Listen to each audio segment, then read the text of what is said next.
Hey guys, Nick here. So I'm going to be taking you through this webinar on the pillars of athleticism, discover how to unlock your true potential. So who are we? Speed School is an athlete development company in Calgary, Alberta. Our main focus is working with multi-sport athletes between the ages of 12 to 18, so that junior high to high school level. But we also work with athletes and teams that are younger than 12. We work with collegiate and professional athletes, as well as we do a lot of work with rehab and return to play. Who am I? So my name's Nick Gies, and I'm the Director of Athlete Performance at Speed School. So my role really revolves around developing systems and the programs aligned with our training system at Speed School. My educational background, I have a bachelor's degree in kinesiology from the University of Alberta. I'm a certified strength and conditioning specialist. I'm also a registered kinesiologist, and I have a professional master's in elite performance. From a practical perspective, I have over 10 years full-time working with athletes of different backgrounds and working with general population clients. And my interests with training really revolve around long-term athlete development. So how do we take a 12-year-old athlete and develop and nurture them through junior high, through high school, so when they enter the college level, they're at a high performance level.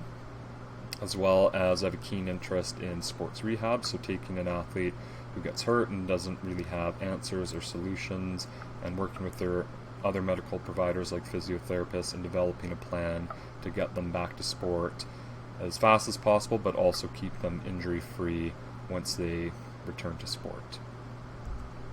So for the presentation today, we'll be talking about 6 key pillars of athleticism that we focus on at Speed School with all of our programming and all of our athletes, no matter what kind of sport background they come from. So from the top left, those pillars are strength, power, speed, so this would be linear speed or straight line speed, agility, energy systems, and movement literacy. So we feel if an athlete can improve all 6 of these pillars, they're really going to improve their peak performance over the whole time they're competing in sport. And I should mention that this is not going to be an exhaustive presentation going through how we develop every single one of these pillars, but to give you a broad overview of how we approach athlete development at Speed School.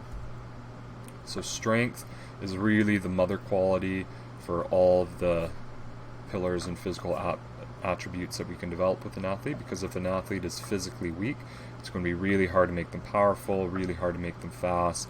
They're going to fatigue really quickly, which is going to affect their energy systems and everything like that. So we want to make sure an athlete is really strong and really structurally sound. And really, there's a big difference between maximal strength and relative strength. So maximal strength is the total amount of force that you can produce, where relative strength is how much force you can produce per pound of body weight. So it's really dependent on the size of the athlete, and relative strength is usually more impactful for multi-sport athletes. There are some positions, like think of linemen or props in rugby, where the total amount of strength, maximal strength, is going to be really important and kind of dictate how good you are at that position. But being really strong for your body size, so like take a featherweight MMA athlete, they need to be really strong, but they need to be really strong for their body size. They don't need to deadlift like 700, 800 pounds or anything, but they need to lift enough for their body size so they can actually produce power, produce strength in the context of their sport. Global versus local strength. Global is, think of like multi-joint, full body kind of movements, so squatting, deadlifting, where local is more like isolated type of strength, so working on specific muscles, so maybe like your hamstrings, or think of like a bicep curl. That'd be a isolated local strength type of exercise. Lots of conditioning coaches argue on what's better. Does an athlete just need multi-joint global exercises, or does an athlete even need isolated exercises? Is that a waste of time? Our opinion is that to be a well-rounded athlete, you need both. The majority of an athlete's strength program should be focused on those global multi-joint movements like squats, deadlifts, lunges, things like that use as much muscle mass as possible. But when we're looking at, for lack of a better word, kind of bulletproofing or injury prevention type of exercises, we look at the sport, what are some high injury areas. So like with MMA, for example, the shoulder or the neck can get injured more than other sports. So maybe we'd focus on some isolated exercises for the rotator cuff or the neck muscles and things like that. So then we can add some of those isolated exercises to kind of bulletproof and make the athlete a little bit more robust for their sport. So our feeling is that a good, well-rounded program will have both global and local exercises. And then the last point here is that hypertrophy, or increasing the size of a muscle, really dictates the force potential of the muscle. So a bigger muscle, like think of a bigger engine in a car, the bigger the muscle, the more potential for force you can have. So again, it depends kind of on the sport. Like if there's a weight class for the sport, like wrestling or MMA, we want to be really careful that we're just not making the athlete really, really big. But for sports like, say, rugby, if we can make the muscle a little bit bigger, and then we can make that muscle even stronger because there's more muscle tissue to actually generate force. It doesn't mean bodybuilding and just getting big means you're going to be strong, but if we can increase the size of the muscle a little bit and then teach the athlete to get stronger with those kind of global and local exercises, that's what we've seen in our experience that leads to the best kind of strength improvements for athletes.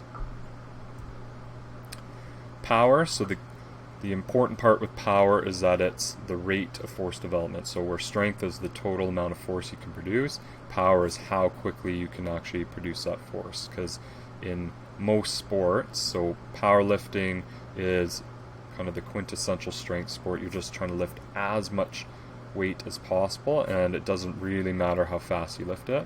Where in most of the sports we deal with and that our athletes are in, you need to produce force really, really quickly. So it's producing more force, so we get the athlete really strong, but then teaching them how to produce that force in less time. And the way we kind of view it is looking at the force velocity curve. So that's what this graph here on the right is. So how it works on the y-axis up here is the amount of force that the athlete can produce, and then on the y-axis on the bottom is how quickly the athlete's moving. So if the athlete is moving really, really slowly, they can produce a huge amount of force. So this would be like a max squat. You're standing up really slowly because it's heavy, but you're able to produce a lot of force. So that's maximal strength. Where on the other side, like sprinting or throwing like an 8-pound medicine ball as fast as possible, you can move that, your body or the implement, really, really fast, but because it's so quick, there isn't going to be a lot of force.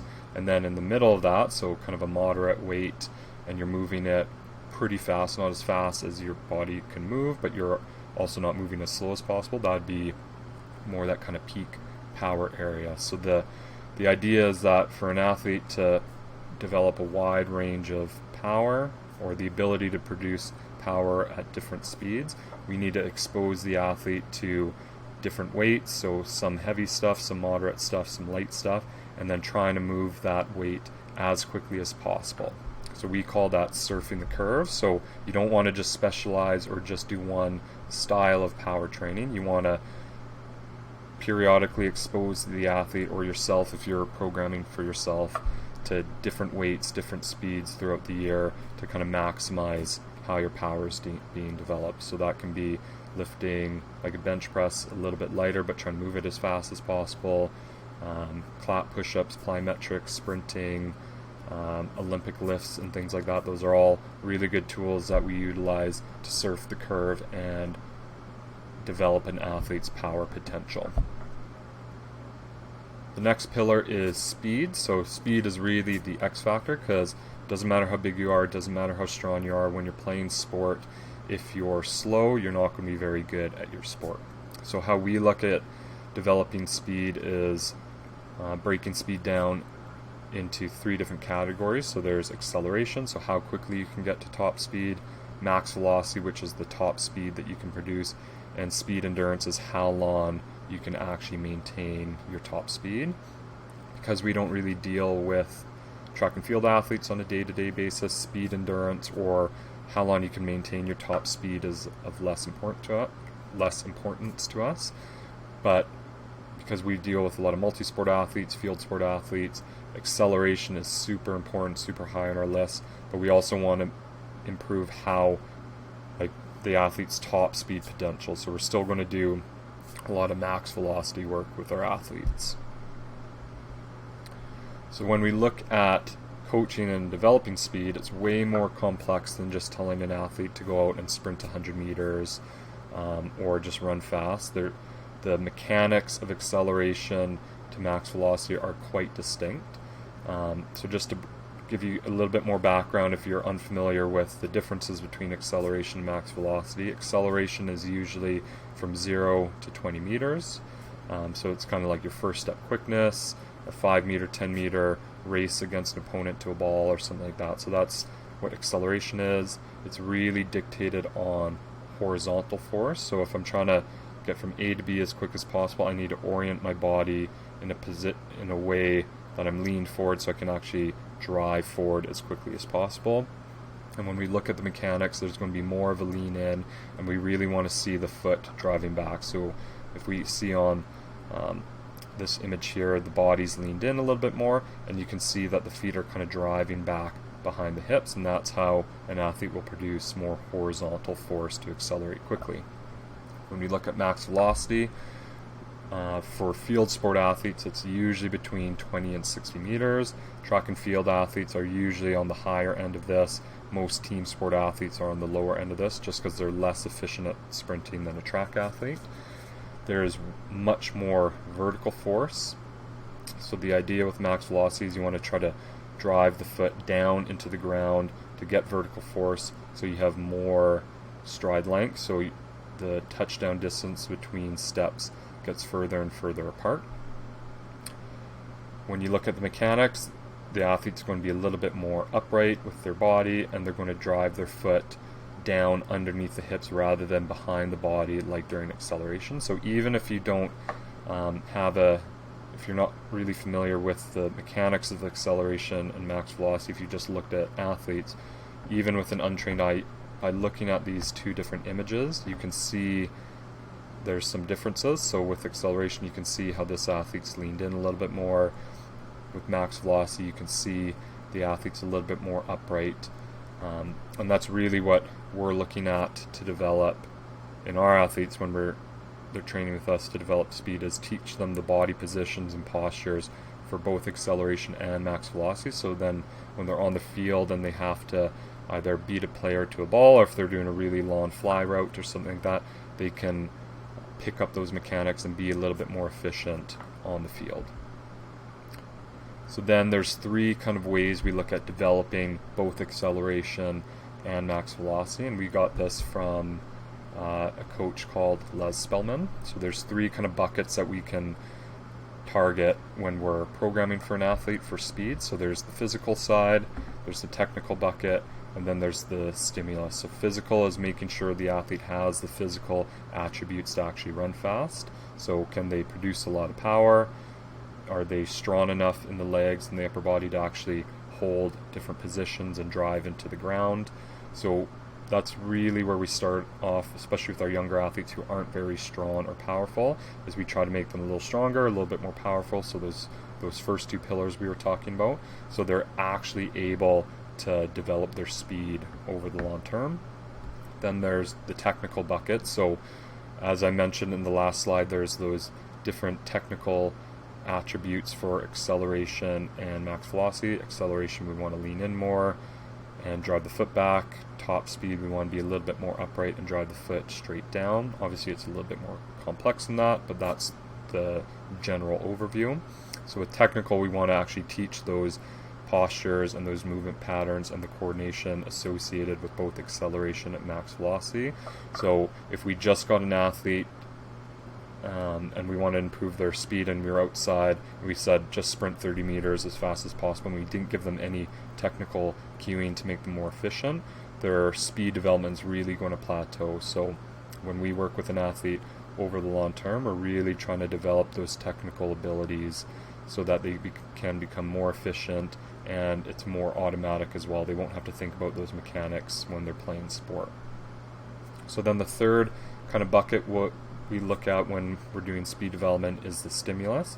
So it doesn't matter how many drills you can do or how often you're doing drills, how good your drills look, how physical you are. So it doesn't matter if your squat's really strong or you're really powerful. If you're not exposing yourself to high speed efforts frequently, you're never actually going to get faster. You're never going to maximize how fast you can get. So yes, we want to make the athlete a little more physical, a little more powerful. Yes, we want to improve the athlete's technical abilities of sprinting, but we have to sprint at full speed frequently enough that the athlete's getting that exposure to the stimulus that they can keep on improving. So it's not that you can have one bucket over the other.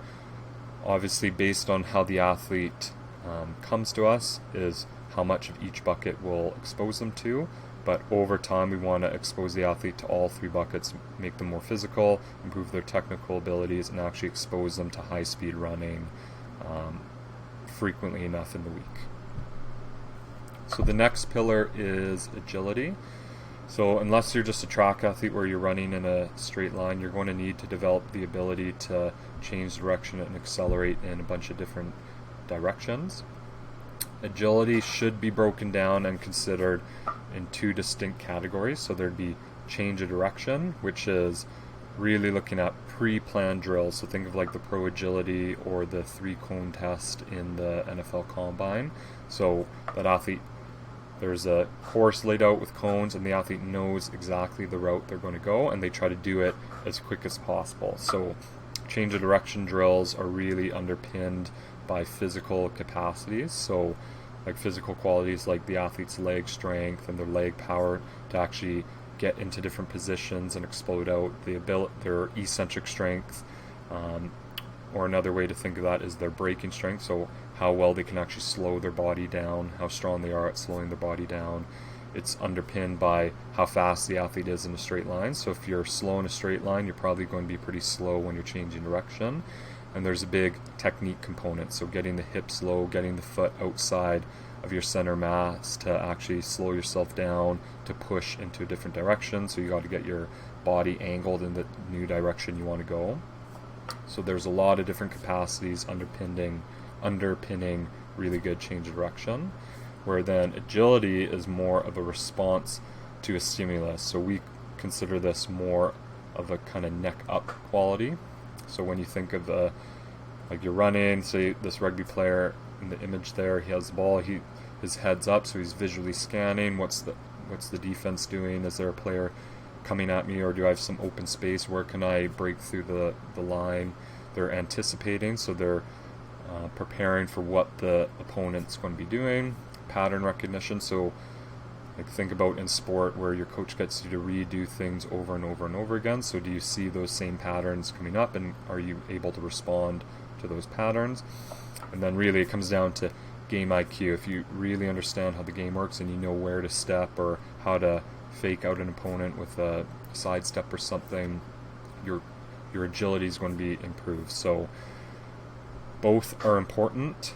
Both need to be trained in specific ways. So if you're just doing like agility ladders or just doing change of direction cone type drills like a 5-10-5, sure, you might be improving your change of direction speed and you might be getting better at change direction tasks, but your agility hasn't necessarily improved if when you get on the field and a like opponent comes at you and you kind of like freak out, you kind of stiffen up and you get tackled, or you can't get a pass off because you're not able to visually scan properly, or you get caught by even a slower athlete that has better game IQ and can anticipate things better, could make you not look as good of an athlete, even if like in a change direction task you're faster, you might be stronger, you might be faster in a straight line.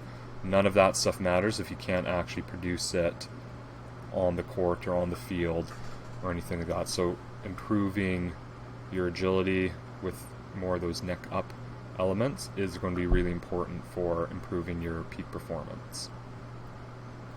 So the fifth pillar is energy systems. So to really simplify it, there's two main energy systems that you use as an athlete. So there's your anaerobic, which just means without oxygen, and your aerobic system, which means with oxygen. So the anaerobic is really your high intensity energy system. So it's short durations of high intensity work, so 10 to 30 seconds. You get a lot of recovery, or you need a lot of recovery to replenish that system. The downside of this system is it creates a lot of waste. So during that short duration burst, it creates a lot of waste products like lactate and other things that will cause fatigue. So it makes the muscles produce less force. It gives you that feeling of burning muscles and heavy legs and things like that. Where your aerobic system is really the flip side. So it's your longer duration energy system, so like a 5K run or something like that. It helps regenerate your anaerobic system. So after you do your 10 to 30 seconds of high intensity effort, during your recovery period, it's the aerobic system that helps replenish and get you ready to actually do that high intensity effort again. And it helps clear waste. So where the anaerobic builds a lot of lactate that gets stuck and built up in your muscles, it's the aerobic system that helps clear a lot of that waste and improves your recovery so that you can actually redo those high intensity efforts. So it's not that you need to do one over the other or one's better. You need to have a really good anaerobic system so you can actually produce a lot of work and be more athletic. And then you need that aerobic system so you can actually recover and reproduce those athletic efforts over and over again. So what we look at in our speed school training system is to improve both the anaerobic and aerobic systems to improve the athlete's repeat sprint ability. So what's really important for an athlete is not just being really explosive and fast for one effort and then you're super exhausted and then you can't reproduce that over the course of the game. We want an athlete to be able to move at full speed repeatedly every time they need to over games. So they need a really good anaerobic system so they can produce those high intensity efforts, but they need to be really good with the aerobic side so they can recover and repeatedly do that over a 60 or 80 minute game depending on the sport. And repeat sprint ability, there's tons of research showing that this is a key metric for athletes. Athletes that have poor repeat sprint ability usually aren't the best players on the team, or they might be the one and done kind of athletes. They're really good for the first period or something like that, and then they die off the rest of the game. Or those teams that start really strong but then they fade and kind of lose the game at the end. Usually that's an issue with the player's repeat sprint ability, so that's something we really work on improving with our athletes. And finally, movement literacy is our last pillar, and usually it's a less talked about pillar. Everyone likes the kind of cooler stuff like max strength work or like power stuff, speed stuff, but they forget that athletes should be able to do a wide variety of movements. It's not good if you're only good at one thing, especially in a team sport or for a multi-sport athlete. And that's why there's a lot of research showing that early sport specialization. So like young athletes just focusing on hockey, they're always doing camps, they're doing winter hockey, they're doing spring hockey, they're doing summer hockey, and they only get really good at a small range of different movement patterns. That can lead to overuse injuries, that can lead to burnout, and just really, maybe the athlete will be really good when they're young, but they're going to get overtaken by athletes that have this wider range of movement skills from developing it through multi-sports or just like going out and playing and things like that.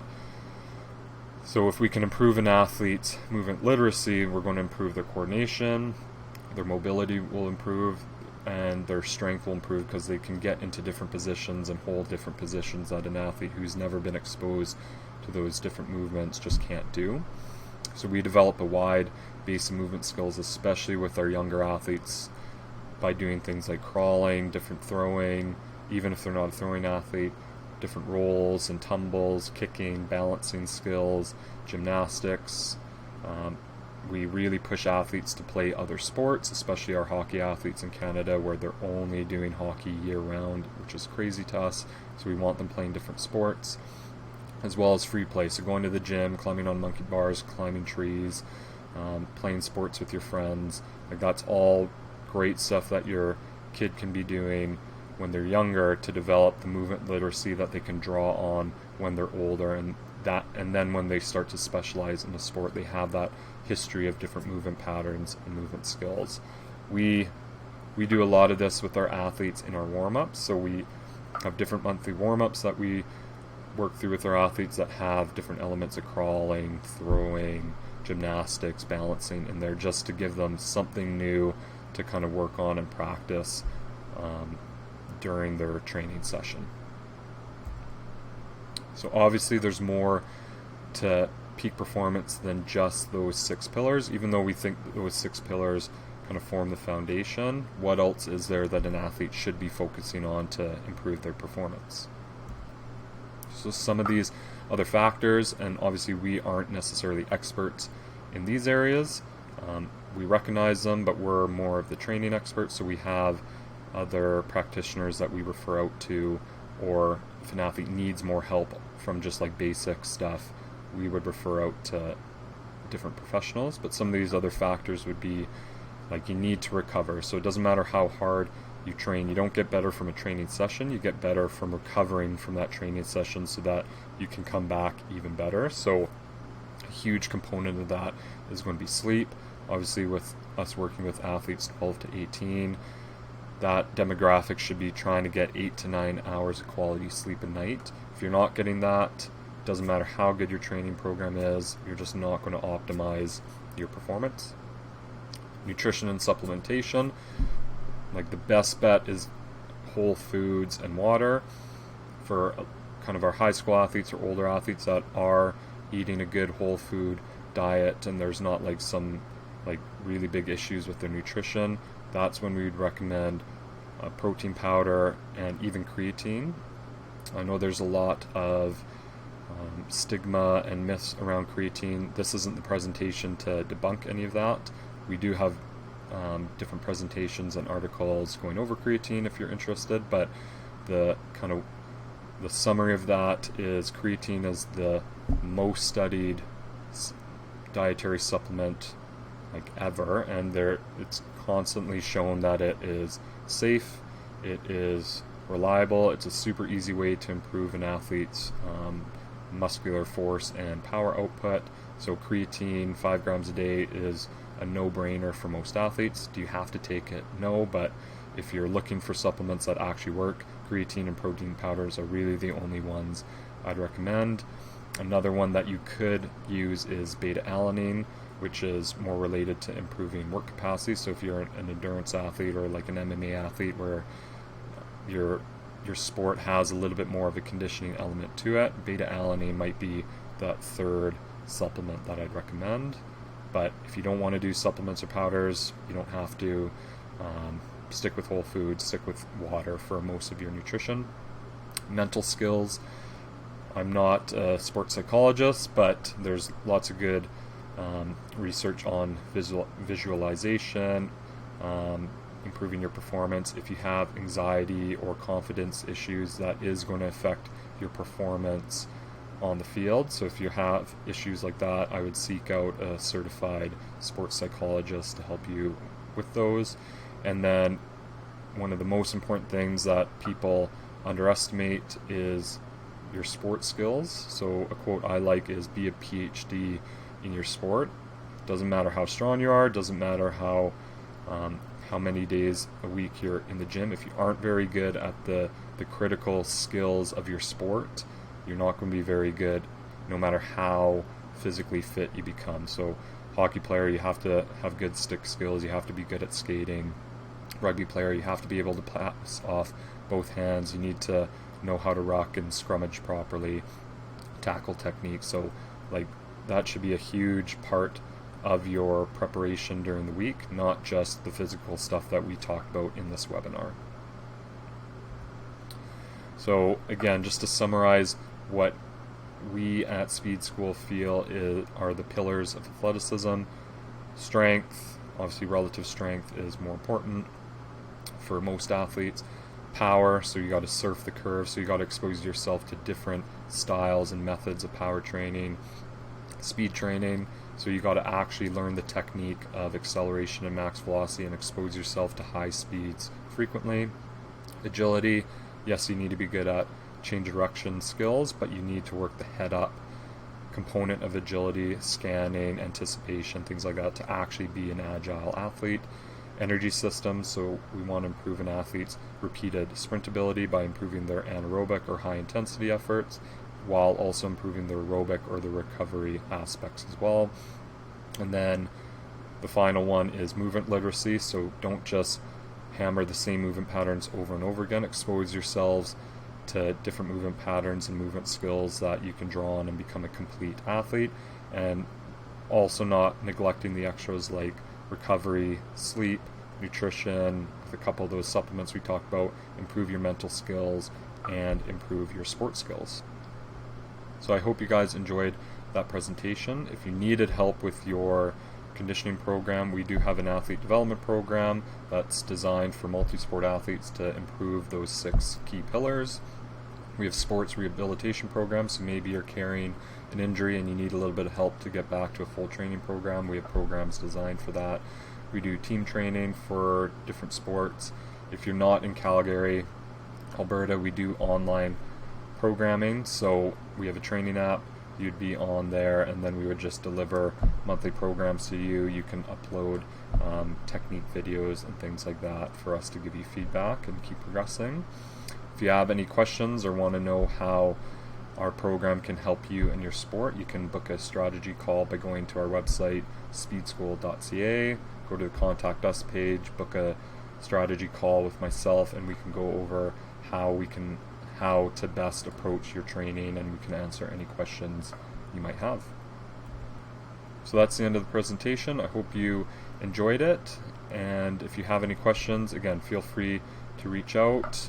If there's anyone you know that might benefit from this presentation, please send it to them, to hopefully they can pull some value from it. Thanks. Bye.